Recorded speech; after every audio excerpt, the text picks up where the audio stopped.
Testing.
I'd like to ask all that are able to please rise for the Pledge of Allegiance.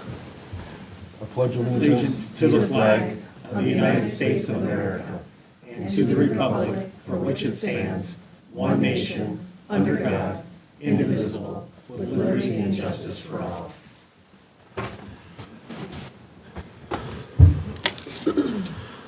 All right, I'd like to welcome all to this evening's regular meeting of the Lakeview Public Schools Board of Education. Today, Tuesday, April 15th, 2025, 7:30 p.m. at the boardroom at the Weed Educational Campus.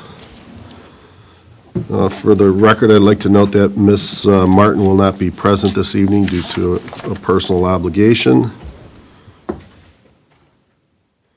And moving on with the agenda, I'd like to call the attention of the board, the minutes of the meeting of March 18, 2025. Mr. President, I move that the Board of Education approve the regular meeting minutes from the last board meeting.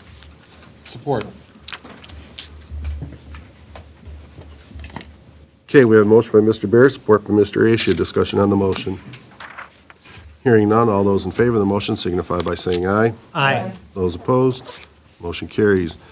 Madam Secretary, have we any public communication this evening? Yes, Mr. President, there is one from Melissa Crook.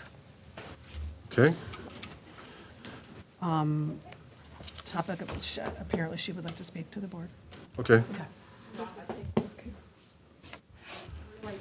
You can come right up to the microphone here. You have 3 minutes, and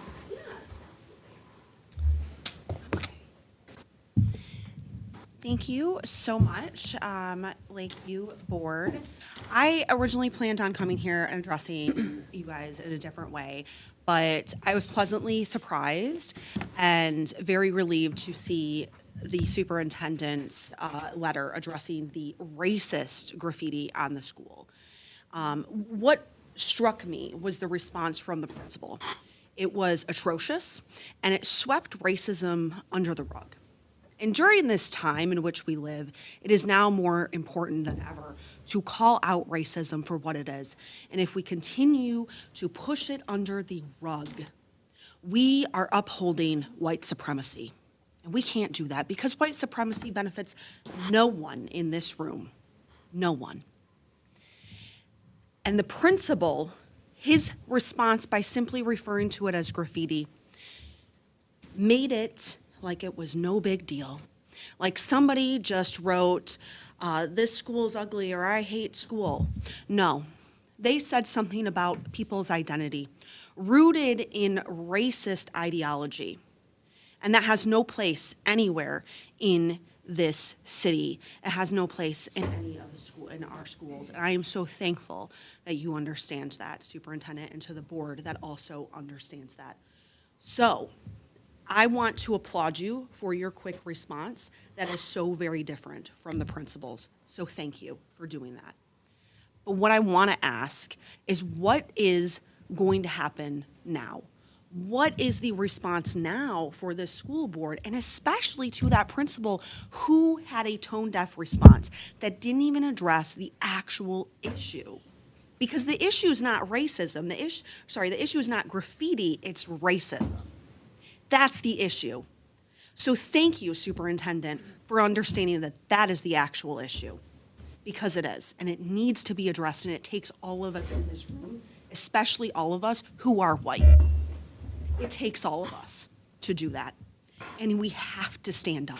We have to do something, and our kids need us. They need us. We are their leaders. So I hope that that letter is accountability, not just to the principal who clearly needs some training on racism, very clearly needs that, but also for all of the students, because there clearly is a problem among the student population. Somewhere, someone, many have this belief. They are getting it from a variety of places. It's everywhere right now, unfortunately, right? It is very blatantly in our face everywhere. It's not hidden anymore, right? And so it has to be addressed. So what is this school district going to do to address that problem? You are educators, and it is your responsibility. I know it's not comfortable, but you got to get uncomfortable. You have to help Okay. raise these kids up right. Your time is up. Thank you. Great, thank you. Have we any other public communication? Okay. Student representative report. We'll come back to that other item. Oh, Okay. First, I have updates from the Wheat Early Childhood Center. Preschoolers were very excited to come back to school after spring break, and they are jumping right into learning all about spring and spending time outside learning about the changes in weather as well as the life cycles of animals and plants. This month, all 267 preschoolers will have their Bridgens assessments completed by their classroom teacher. These assessments give important data on each child and help look at their individual growth in the following areas: language, cognitive, large motor, self-help, and social-emotional skills. They use each child's data to determine placement for them next school year, depending on their age. Last week, they had their third round of PBIS assemblies where students learned what it means to be responsible at school and at home. In a few weeks, they will have 2 days of fun planned for their students who will get to participate in ABCD, the preschool tour. They have parents who are in a band and offered to come in and do a rock concert for the kids. They'll be playing some preschool favorite songs, and the kids will get to dance and sing and celebrate a great school year. Harmon Elementary. To date, Harmon scholars have completed over 775,000 questions with IXL digital programming. Scholars have been working on their MAP and MSTEP skills in every subject. They are excited to see how all of the scholars' hard work pays off during the assessment season. Harmon PTO is hosting Painting with a Twist on Wednesday, April 23rd, where scholars will complete a painting on a canvas of a beautiful landscape. The painting will be completed with their parent. This is a new, exciting event for Harmon. Harmon's heroes are still going strong. Harmon's heroes are scholars who are here every day, ready to learn and on time. To date, they have celebrated 280 scholars, or 88% of all scholars at Harmon, for being present or for a full week. Throughout April, Harmon will be celebrating inclusion. The team at Harmon is working to recognize, teach, and model inclusion each day. A fundraiser led by Ms. Zito, the school counselor, will provide additional supports to keep inclusion alive and strong throughout the year. All Harmon staff and scholars are prepared for the spring testing cycle. The testing cycle includes MSTEP, FastBridge, and NWEA testing. The school-wide goals were established in August by the team and are achievable. Good luck, Harmon Hawks. Greenwood Elementary. They recently welcomed students with an all-school PBIS assembly where Mrs. Bryan led them in their PBIS sing-along song. They also reviewed playground expectations as we get ready for more sunny days, hopefully, and outdoor recess fun. One highlight was their annual Learning Gizmos family game night. Mrs. Sullivan's Title I caseload students kicked off the evening with a special pizza dinner and informational session. And then the rest of the school joined in for an evening full of games and laughter. With 16 amazing teachers and staff volunteers leading the way, they had a record turnout of 150 families. Greenwood celebrated the class with the highest participation, Mrs. Nienolchowski's first graders, with a pizza party and raffled off dozens of free game vouchers, allowing families to take home an educational game. Looking ahead to the testing season, their fabulous PTO will support students during MSTEP. They're providing snacks to keep test takers energized and focused. Testing begins this week, and the staff is working hard to ensure students are excited to show what they know and demonstrate everything they've learned this year. Princeton Elementary. Princeton hopes that everyone is having a nice spring. Activities are in full swing over at the Penguin House. The Green Team and Lego clubs are winding down for the year, and they just began the spring state assessments. They are looking forward to celebrating the data in the coming months. On April 26th, the Princeton PTO is having families go and enjoy the Tigers game. They look forward to this very nice and hopefully new tradition. Princeton wishes everyone a very happy and healthy Easter with your families. Ardmore Elementary. At Ardmore, they recently hosted a glow dance for students, and it was a glowing success. They had a fantastic turnout, and the students had a blast. It was a joyful evening filled with energy and excitement. They are now busy planning the upcoming Mother-Son event, which will be held at the high school. This event promises to be a memorable one, featuring food trucks, a gaming truck, hands-on Lego building, interactive games, and open gym activities. In addition, they are preparing for state testing for the students in grades 3 through 5. They're working hard to ensure students feel supported and confident as they approach this time of the year. Jefferson Middle School. JMS 8th grade students had a fantastic trip over spring break. A lot of wonderful memories were made, and 4 JMS students were honored to lay a wreath on the tomb of the unknown soldier. Thank you to Jessica Wise, who coordinated the DC trip this year. JMS 8th graders completed their PSAT 8 last week. Mrs. Bolsky and Mrs. Lechkin did an amazing job coordinating the assessment, and the morning went smoothly. JMS staff and administration wished Mr. Townsend, Miss Anderson, and Mrs. Zaborowski a happy National Assistant Principals Week last week. The JMS PBIS team continues to focus on behavior at the middle school at the end of the end of the quarter 3 incentive is this week, and students are eagerly awaiting their event. The JMS staff and administration wish everyone who celebrates a happy Easter. Lakeview High School. Last week, 9th, 10th, and 11th grade students tackled the SAT and PSAT as well as the MSTEP and ACT work keys. The 2 testing days were Wednesday the 9th and Thursday the 10th, and we are glad to report that both days went smoothly. A big thank you to the counseling staff for coordinating these days. This week, the high school is celebrating Charity Week with various events and spirit days throughout the week in order to raise money for this year's charity, Camp Kesem. Students and staff put a lot of effort and heart into designing the week. Yesterday, the students and staff competed head-to-head in the Students First Staff basketball game. This was a great event that brought together the staff from not only the high school, but the elementary and middle school as well. The staff won with a final score of 42-41.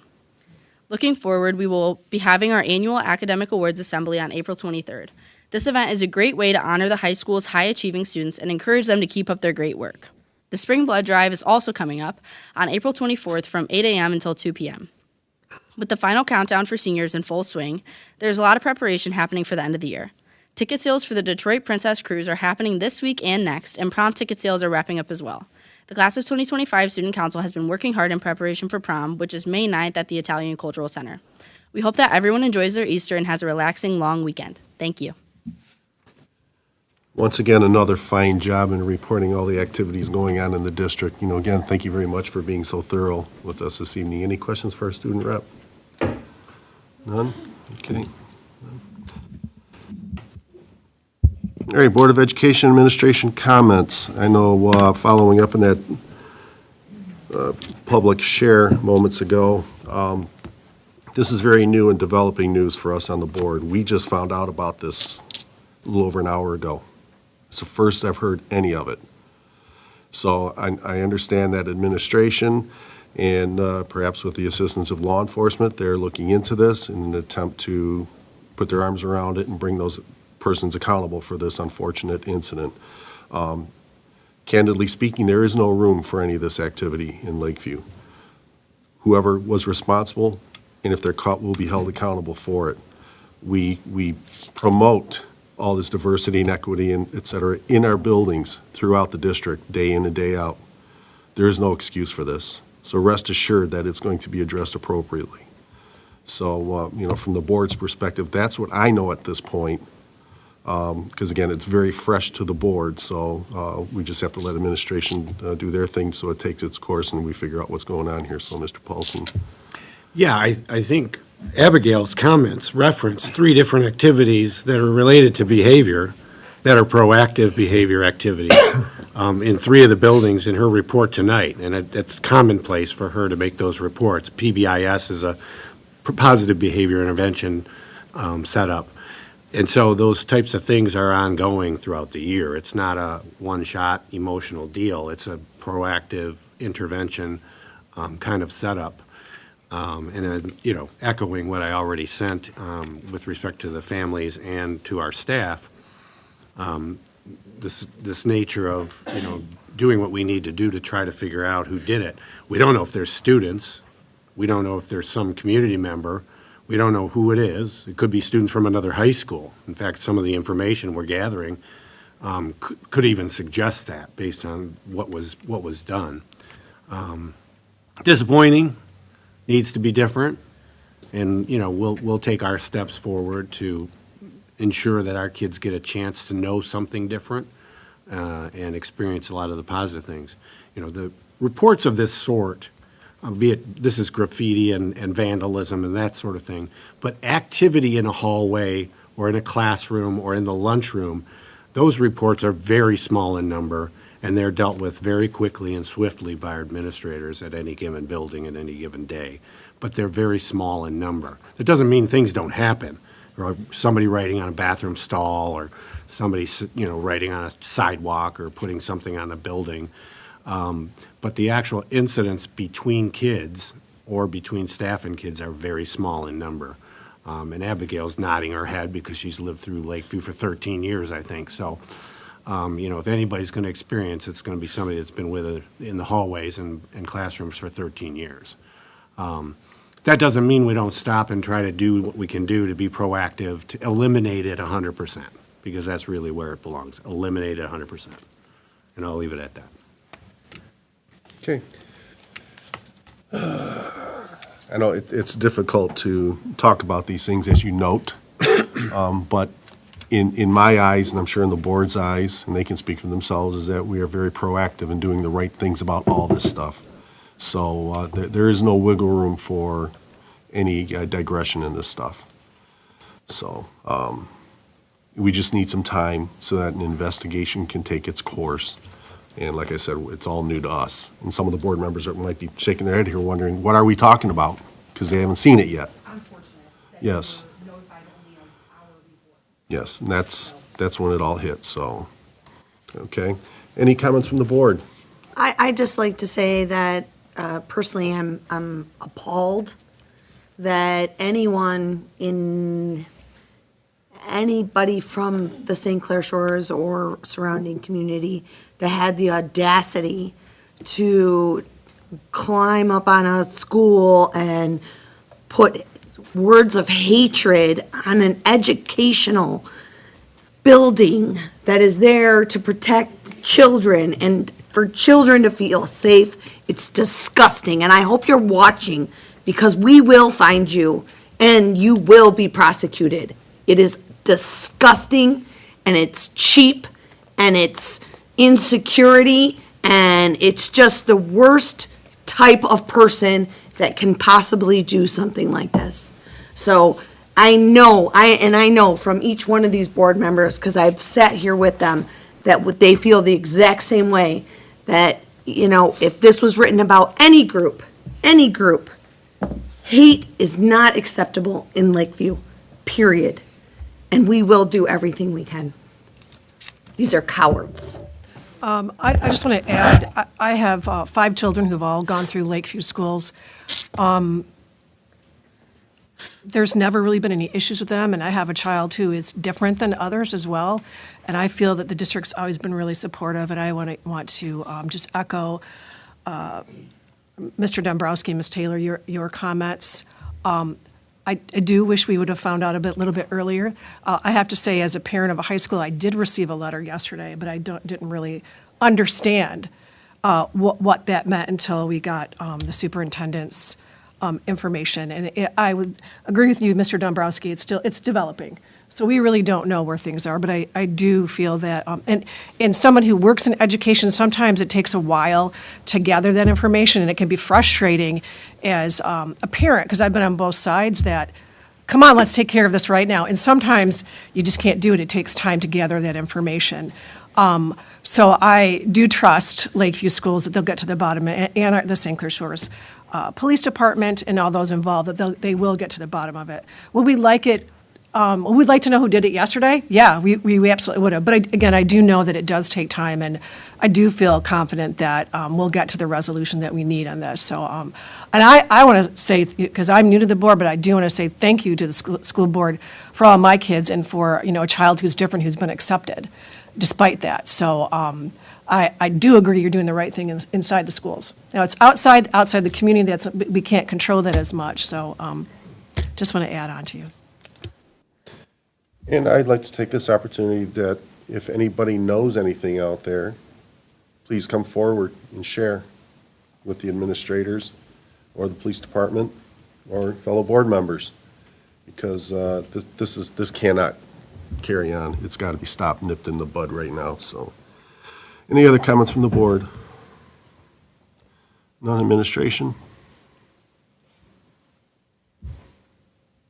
I do want to just remind people that we are in our active open enrollment window. We have lots of interest and lots of ways for people to find out information about our schools and ways to contact us in the enrollment office. If you are a resident or a school of choice who would like to come and join us, we do have lots of great things happening. This wasn't one of them, but we do have lots of other great things and opportunities for kids and families.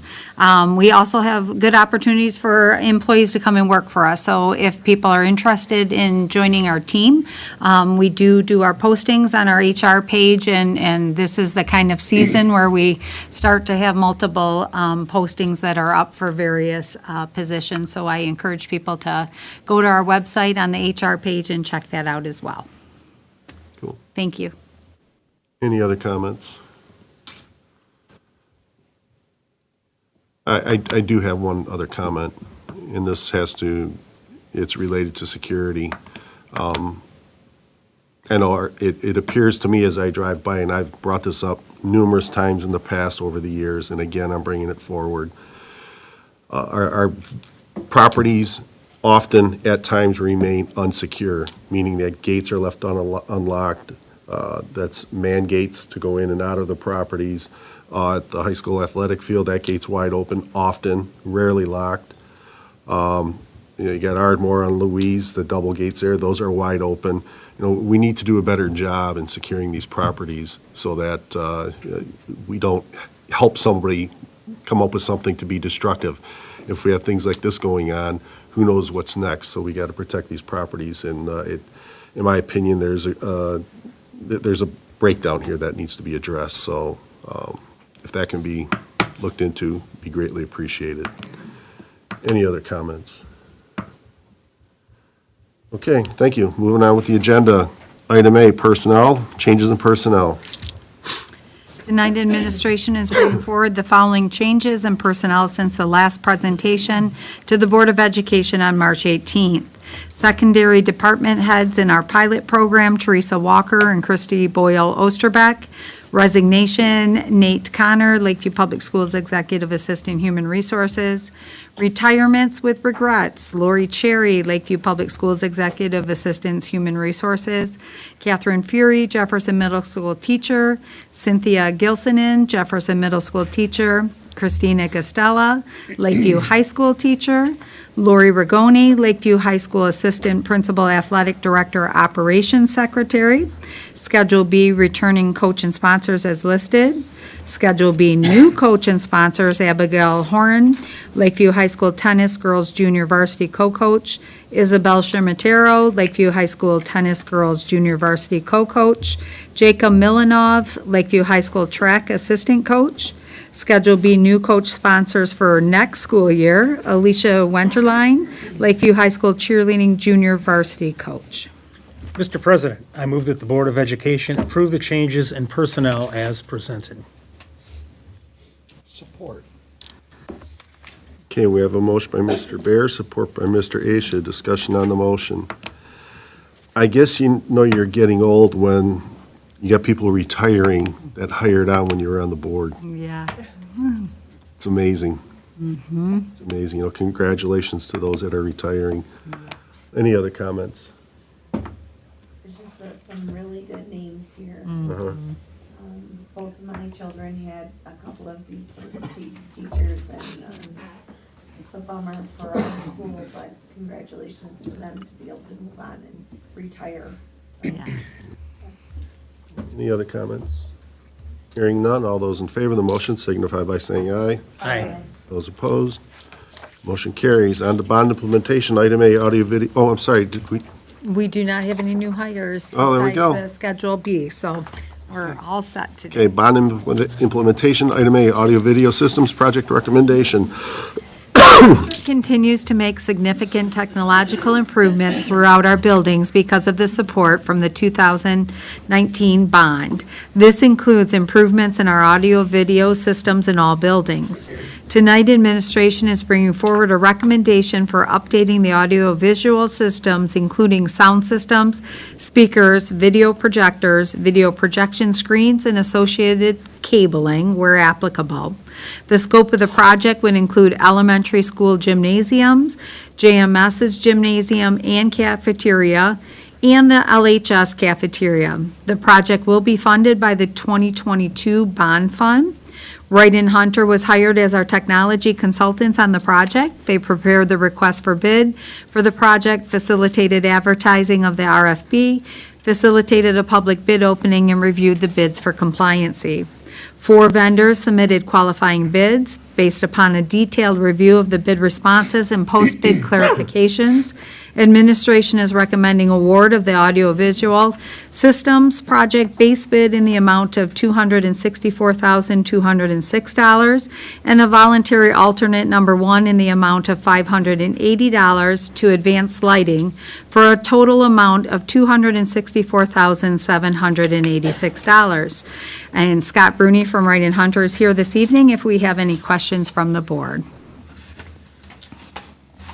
Mr. President, I move that the Board of Education approve the recommendation to award the audio-video systems project-based bid in the amount of $264,206 and voluntary alternate number 1 in the amount of $580 to Advanced Lighting for a total amount of $264,786. Support. Okay, we have a motion by Ms. Taylor, support by Mr. Barrett. Discussion on the motion. I just had one question. When it says elementary schools, is that all of them? Yes. Okay. Okay, any other questions? Hearing none, all those in favor of the motion signify by saying aye. Aye. Those opposed? Motion carries. On to B, document camera replacement project recommendation. Tonight, administration is also bringing forward a recommendation to award the purchase of 100 document cameras to replace obsolete classroom document cameras throughout the district. This is not a full replacement for all of the district's document cameras, but instead a replacement of only the non-functioning devices at various locations. These items have been bid through the REMC state bid. The state REMC bid allows school districts to take financial advantage of pricing provided on large volume contracts while meeting the mandatory requirement for school districts to go through the bid process for purchases over the identified bid threshold. The project will be funded by the 2022 bond fund. Wright and Hunter served as our technology consultant on the project and have facilitated the process of obtaining a quote from Data Image, the REMC awarded vendor for the document camera replacement project, and have made a recommendation for award through collaboration with administration. Administration recommends award of the document camera replacement project to Data Image for the purchase of 100 devices in the amount of $29,500. And Scott is here to answer questions on this project as well. Mr. President, I move that the Board of Education award the document camera replacement project to Data Image for the purchase of 100 devices in the amount of $29,500. Support. Okay, we have a motion by Mr. Bear, support by Ms. Taylor. Discussion on the motion. Can you please explain what a document camera is? There's- I'm from the textbook age. Yeah. It's a great term. Projectors that had they read on the transparent. Well, that one's I had, yeah. Yeah. Yeah, that's the one I So had. this is the new version of that. So basically, it's a camera that goes over the top of a piece of material, whether it's a document or an art teacher making a craft demonstrate, and that's displayed up on the evening boards. And they're much smaller. There's one on that cart that is right over there. And all it is a little piece and the arm comes up and then you're able to project. So, The age we live in. yeah. Thank you. Any other comments? Hearing none, all those in favor of the motion signify by saying aye. Aye. Those opposed? Motion carries. Item C, Chromebook computer replacement project recommendation.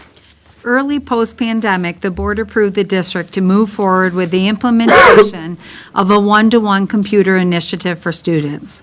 This provided students in grades 6 through 12 to be assigned individual computing devices and students in grades young 5s through 5th to have access to dedicated computers in every classroom. The district purchased Chromebooks as the computing devices for the one-to-one initiative and rolled them out in 2022. Although the cost of the Chromebooks is considerably less than the cost of laptops, so is its life expectancy. Therefore, it is necessary for the district to replace Chromebooks with a shorter time frame. As a result, administration is bringing forward a recommendation for the purchase of replacement Chromebooks for the district's one-to-one initiative. The purchase will be funded from the 2022 bond fund. Wright and Hunter was hired to serve as our technology consultants on this project. They facilitated the bid process for the project and have made a recommendation for award through collaboration with administration. Tonight, administration is recommending award of the base bid contract for the Chromebook replacement project to Inacomp TSG based on Wright and Hunter's recommendation letter, compliancy of bid specifications. Inacomp TSG has been the vendor on many of the district's previous technology projects. Their history was successful experience with Lakeview and other school districts and businesses in this line of work, and confirmation of certain distribution and inventory tagging requirements. It is the recommendation of administration to award the bid for the Chromebook computer replacement projects to Inacomp TSG in the amount of $1,681,031.60. Mr. President, I move that the Board of Education approve the recommendation to award the bid for the Chromebook computer replacement project to Inacomp TSG in the amount of $1,681,031.60. Support. Okay, we have a motion by Mr. Bear, support by Ms. Taylor. Discussion on the motion. I'm just curious how many Chromebooks is it? 5,360. And can you do the math for me? How much were they each? $306.11. No, I did not do that. It helps me out. It makes the number not seem so, Well, it's a lot of computers. yeah, thank you. As Um, long as the, the community around understands that too. I have two questions. I assume that ensues. Each Chromebook includes a charging cord with that? Yeah, okay. Also, as far as when a student checks that out, I know the process from previous as being a parent, but is that continuing where there's, how will that process be for students to receive a new Chromebook? So it will continue how we currently do it, in that the Chromebook is assigned to the student, stays with the student for the life of the Chromebook. We bought them all at one time because we were utilizing funds, which means they're all coming up end of life at one time. Going forward, after this piece, it'll be our recommendation to work in a refresh cycle that doesn't have the whole fleet at one time, and where kids would end up getting them at the start of sixth grade through middle school, a new one ninth grade through 12th grade, and we would roll them. But for this piece, we would end up having students turn in their current ones, and we would be assigning a new one when they're ready for deployment. And I think it's valuable to specify 612, they get an assigned device, and then the classrooms have labs of carts that they would be, they log into, and then we figured out ways to make the logins for the little kids even with a QR code, so. What's the procedure for those that don't get returned? They're charged. The list price on it, will we pay for it? It's the replacement price, because that's what it's going to cost us to replace it. So when we're charging families for not returning it, it is at the replacement cost, not the cost that we bought it maybe 3 years ago. And when it's issued, it is signed off by the parent or guardian saying that they're. There is a contract piece, yeah, and there isn't a choice. I'll be honest, at times we've had some parents that say, well, we're not going to accept it because we don't want to be responsible for the cost, but that's not an option. We don't have that option with textbooks. As a parent, I can't say I don't want to take that.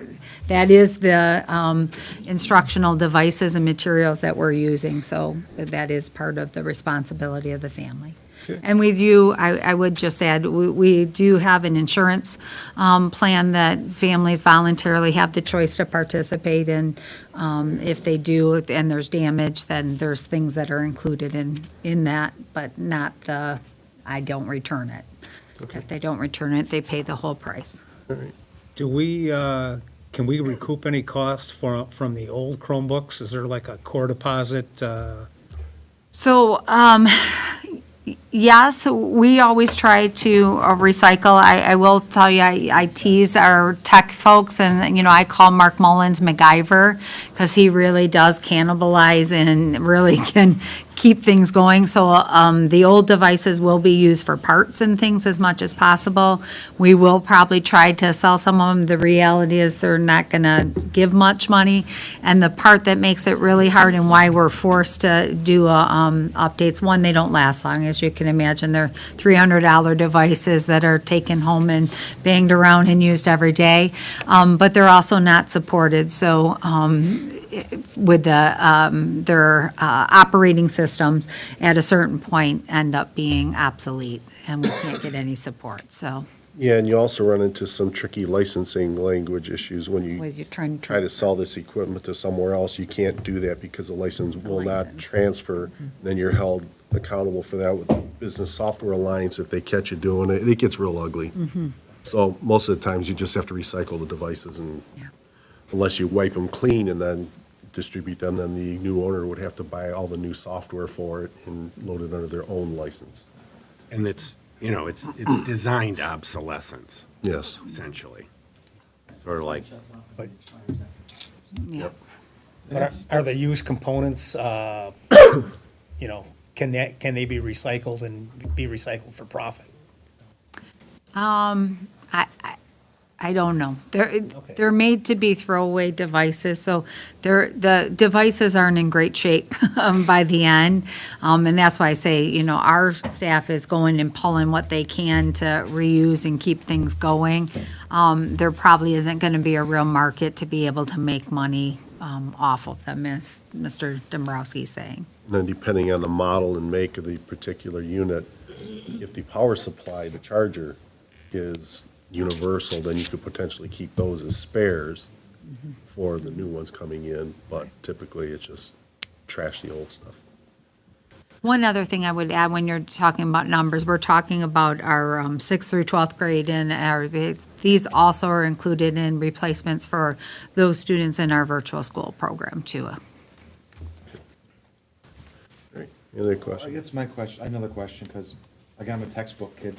Now, this is the future now, so we're now stuck in this perpetual cycle of 1.6 million every 5 years. Are we earmarking money for sort of capital projects fund, like a laptop fund? Because this is a big chunk of change every 5 So that's what I was referring to before, is that, yes, we would be replacing all at the same time here in this piece because we provided for that in the bond when we went to Treasury and had that in there, and it's a way to fund it. But going forward, we would not be able to sustain being able to do it all at one time. So that would be part of a refresh and replacement cycle that has us placing just part of the fleet, and what we would likely do is when kids are going to their next grade level. So sixth graders would be, assigned a new one, and then another one in ninth grade, and we would have a recycle that would not have every year buying, or every time we're replacing. We would put it just like we used to, and some of the people who were on the board a while ago remember, in general, I'm sorry, I didn't mean to look at you. I've been here longer than you. I've been here too, so I know. We had in general fund, that becomes part of what's budgeted in there, is a technology amount that's in there every year, and every year you're doing part of the fleet. Yeah, that's Yes, Yes. stuck in this forever cycle. yes. And the other thing that school districts have been doing recently, when this became commonplace, first the devices to replace them, whether desktops or laptops or otherwise, the funding mechanism called a sinking fund, that's a mil or a 2 mil or a 3 mil that you pass that lasts 10 years or 15 years. A lot of times districts have said, this is what we will use to replace technology on an annual basis or biannual basis, because those smaller methods of funding for specialized, maintenance or technology, and Baker Tilly and James Crowley, your bond attorney, talked about that back in December. That was one of the 4 topics they had as part of the presentation.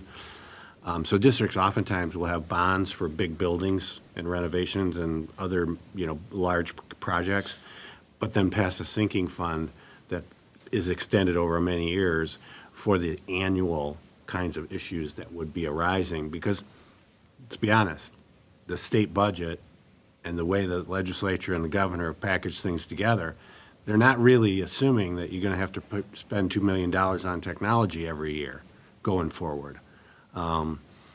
There's other things that are, competing interests, I'll say it that way. There's competing interests going on when they start bargaining about the budget at Lansing. And this is one of the topics we've been pointing out for many years. This isn't really funded, but we're figuring it out. And you don't necessarily want to do a bond that's a debt over a long time to pay for this, and you're actually paying for these faster. The technology portion of a bond is paid for faster than the other parts. But long-term, it's become more commonplace for districts to utilize a sinking fund for that purpose. Because it might be $1.5 million a year, $2 million a year, based on your taxable value of your whole district. So that's another thing on the side as a part of that future thinking. On that future thinking, if we broke this up into, it's every 3 years that we're doing this, or every 4 years that we're doing this? Mm-hmm. So if we would break it up into 3 sections, is there some kind of system that's out there, like, where you pay maybe a little bit more money, but they do one replacement?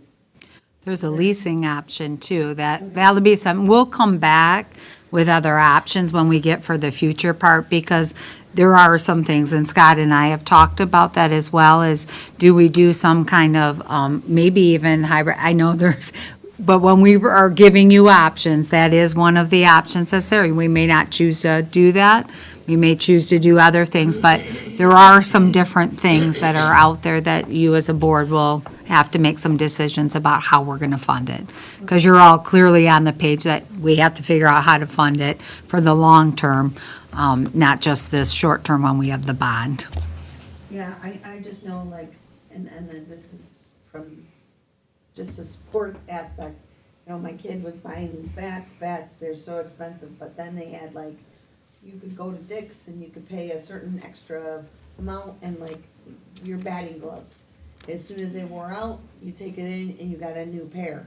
But, I mean, is there something like that that would obviously prolong the funding, you know, the ability to keep those in between times longer maybe? I don't know if there's some kind of program like that. The other thing is that one of those options will be coming back to you, because it is an option. We've chosen now for the device to be Chromebooks, right? They're cheaper, they're, $300 by the time we put all of the licensing, the programs and all of that things, it's about $400 a device. They don't last as long. Laptops last longer and are more durable, but they come at a higher price. And then there's different options that are available. Sometimes with the cheaper pieces, we're limited on not being able, right? They make them to be throwaway device kind of things. But we'll come back at what are those. Maybe we don't always forever have Chromebooks as the device we use. Maybe we do, maybe we don't, but there's pros and cons and there's price cost and there's other options that are available based upon the kinds of devices we're picking. Thank you. Okay. Any other comments? All right, hearing none, all those in favor of the motion signify by saying aye. Aye. Those opposed? Motion carries. On to item D, desktop laptop computer replacement project recommendation. Lakeview Public Schools has made a commitment to acquiring technology to enhance instruction and improve learning opportunities for our students, as well as maximizing the efficiencies of our staff. The district has been fortunate in the past to have the support of the community through successful bond elections and the support of the board in making decisions that made it possible to purchase a significant amount of technology with past bonds, grant funds, and general fund purchases. Through careful maintenance of the equipment and a conservative plan of utilizing broken devices to service other machines, the technology department has been successful in pushing out the end of life on staff laptops and desktops. That being said, the time has come for the district to move forward with a replacement of staff laptops and desktops for the remaining secondary technology classrooms. Administration is bringing forward a recommendation for the purchase of replacement laptop computers for staff and secondary technology classroom desktops. The purchase will be funded from the 2022 bond fund and/or capital projects fund. Wright and Hunter was hired to serve as our technology consultants. They facilitated the bid process and have made a recommendation for the award through collaboration with administration. Tonight, administration is recommending award of the base bid contract for the laptop and desktop replacement project to Inacomp TSG based on Wright and Hunter's letter, compliancy of bid specifications, Inacomp's previous technology projects, their history of experience with Lakeview and other school districts, and confirmation of certain distribution and inventory tagging requirements. It is the recommendation of administration to award the laptop and desktop computers base bid to Inacomp TSG in the amount of $530,865.30. Mr. President, I move that the Board of Education approve the recommendation to award the laptop and desktop computer base bid to Inacomp TSG in the amount of $530,865.30. Support. Okay, we have a motion by Mr. Bear, support by Mr. Asia. Discussion on the motion. How many devices are we talking about here roughly? The 14-inch laptops, 320, 16-inch laptops, 20, desktops, 130, and CAD desktops, 36. And let me just add, our apologies for the yo-yo effect on, it's going to be there, then it's not going to be there, then it's going to be there. It's not our doing, it's national politics, as you probably are well aware. Tariffs? Yeah, and things changing on a daily basis, essentially, and once they were ready to confirm the price, original price without tariffs, we were like, ooh, yeah, we better take it and run with it. So this won't have any impact by tariffs then? No, you have to turn around and PO tomorrow. Hurry for the, Well, because they need to order the product to lock it. where it opens. Yeah, if you don't mind my asking, is this all Dell equipment or It's all HP. HP? Yes. Okay. That's No, the only one that responded, right? Correct. Wow. Dell had a bit of a issue with two different vendors, so I don't know if that was it, but there was a lot of last minute pricing issues, and I know there was a lot of conversation about tariffs. I don't know what happened. And Lenovo did not respond at all. Not a big fan of HP, but it is what it is. All right, any other comments? Hearing none, all those in favor of the motion signify by saying aye. Aye. Those opposed? Motion carries. On to business, item A, 2024-2025 amended budget resolutions. All right, this evening, the administration recommends that the Board of Education review and consider the amended resolutions for the General and Capital Projects Fund for 2024-25. The proposed amendments primarily focus on a general fund due to the nature, timing, and priorities of the future needs. Budgets for the general fund and other remaining funds will be updated mostly for minor changes presented to the board in January, at our January board meeting I keep saying January, June. The general fund is projected to have overall revenue of approximately $64.8 million and expenses of approximately $64.6 million, which continues to include student support for learning loss, social and emotional needs, safety and security, along with a continued focus on providing high-quality educational programs and staff. The amended budget proposal provides new and more accurate information compared to what the administration knew prior to the start of the year, such as actual per-pupil funding, actual accurate head count, actual grant allocations, and the finalization of staffing. The following provides a little bit more details into these assumptions. The revenue for the general fund, the district assumed a 90-10 blend for student membership and was awarded a $0 increase. From a state perspective, we had budgeted approximately $458 per pupil increase and a decreased enrollment of 25 students in our June 24 budget. Estimated state aid of Section 22A and B will result in an estimated $2.57 million unfavorability to the original budget and an estimated $1.18 million decrease from 23-24, which is year over year. An increase in 31A at-risk funding and retirement. Some are one-time revenue sources, more on the retirement side. Subsidized $2.57 million, resulting in an overall favorability to the original June budget of approximately $656,000. From a local perspective, latchkey and stay-and-play, anticipated revenue will be slightly down compared to the original budget of approximately $150,000.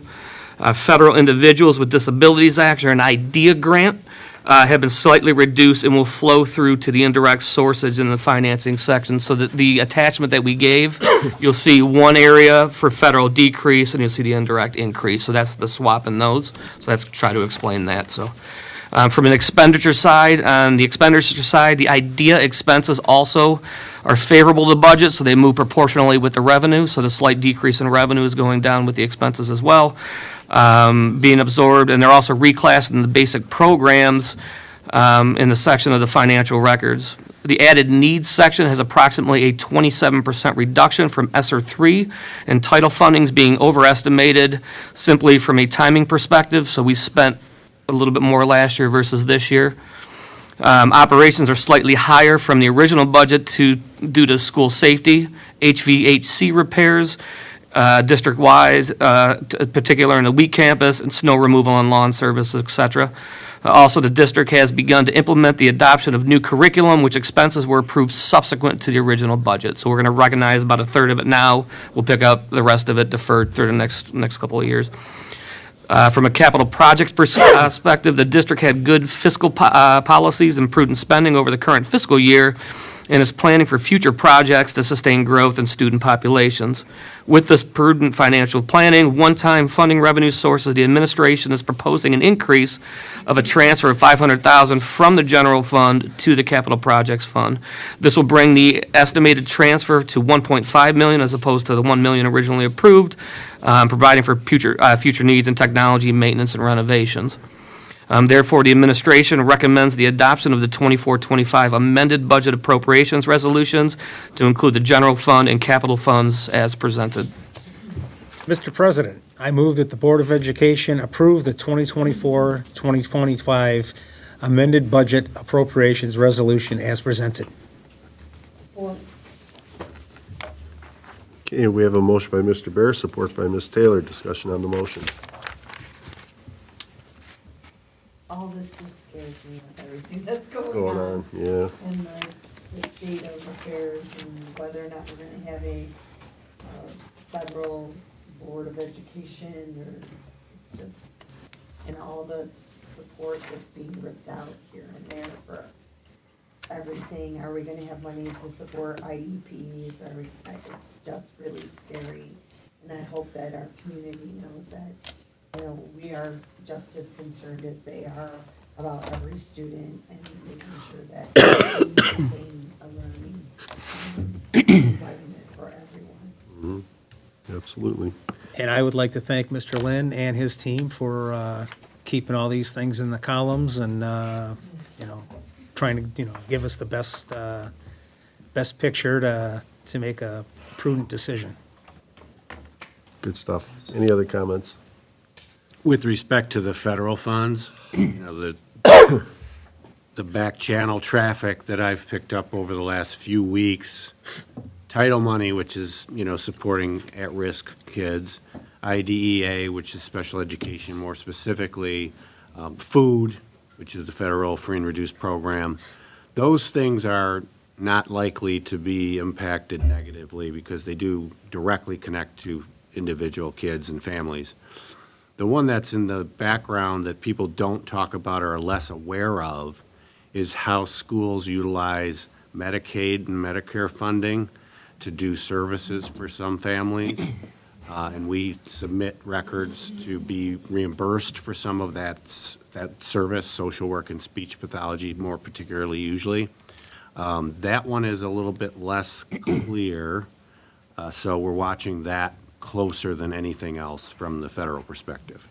Federal money is a small part of what we do in the big picture, but we certainly don't want to see $2 million or $1.5 million loss for, you know, the whip of a pen. But that Medicaid one, people aren't as aware of and talking about, so I'll be that, the people that need to be able to know about it, and, you know, your experts behind the scenes do know about it and are watching it, and our U.S. House and Senate members are being made aware of that problem potentially, both parties, to say, wait a minute, slow down, that's not nothing. You know, it services families and kids, so I'd add that. Any other comments? All right, hearing none, all those in favor of the motion signify by saying aye. Aye. Those opposed? Motion carries. On to other. Item A, request for closed session, student expulsion, long-term suspension, recommendation 2024-2025 AC. Mr. President, I move that the Board of Education approve the request for a closed session to consider the student expulsion, long-term suspension for student 2024-25 AC. Support. Okay, we have a motion by Mr. Bear, support by Mr. Ashe to go into closed session. Roll call vote, please. Mr. Asha, Yes. Mr. Bear, Yes. Mr. Dombrowski, Aye. Mr. Miskelly, Ms. Stanton, yes, Ms. Taylor. Yes. All right. For the record, it is now 8:26. We're going to go into a recess until 8:35, at which point I would ask that the student and their legal guardians be present in the boardroom at 8:35. We will continue in closed session there. For those that are possibly watching from online, this will be the end of the meeting that's being broadcast, as this is a closed session. If you want to see what the results are on the back end of this regarding the open session and the vote, you'll need to come on site for that. So thank you. We're recessed until 8:35.